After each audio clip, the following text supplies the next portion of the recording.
Aray at tilapia naman ang ating lulutuin. Di ni sa amin may dumaan naglalako kaya ako bumili ng 3 pirasong malalaki. At aray nga, dali-dali ko nang nilinisan. Ako na rin ang nagtanggal ng hasang niyan at ako na rin ang nagkaliskase para hindi na sila mahirapan. At aray, natapos ko nang linisin. Ang sunod ko namang gagawin, itatanggalan ko ng mga palikpik na yan at saka aking gagayatin. Aray ay 3 piraso, ang dalawa ay lulutuin natin ng paksiw.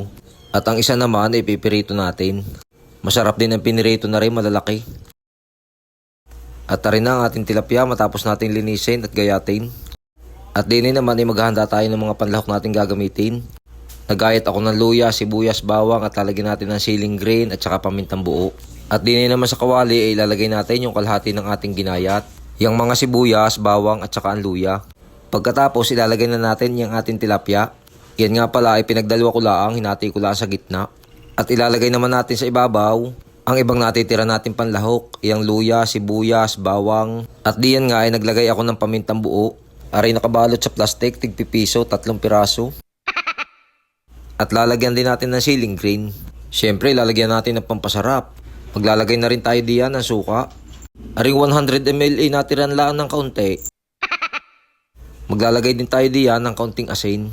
At aring nga pala nilalagyan din ng mantika. Sa tansya ko yung mga 1 kutsarang mantika nilagay natin din Sasabawan din natin rin ng tubig. Sa isang mag-inatiran din lang ng kaunti. Pagkatapos niyan ay ating tatakpan muna at hihintayin natin kumulo. Makailang minuto at kumulo na, itanggalin natin ang taklob. Ating babaligtarin ng isda para makuluan din ang kabilang parte.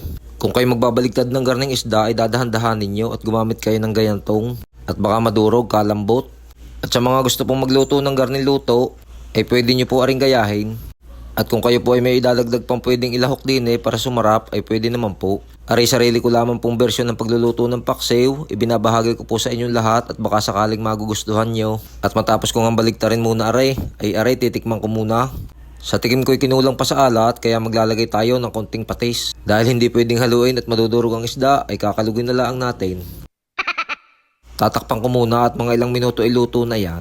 Makalipas ang 15 to 20 minutes na kumukulo na ay buksan nyo na. Tikman nyo kung anong lasa, pagkaayos na sa inyong lasa ay luto na yan. Madali lang naman pong maluto ang isda. Kasarap din ang garning luto sa tilapia, subukan nyo rin. Lalo na pagkasariwa ang tilapia, ay handa ang 1 kalderong kanin at siguradong mapaparami ang kain. At tare, sumandok na nga ako, ay kain muna po tayo.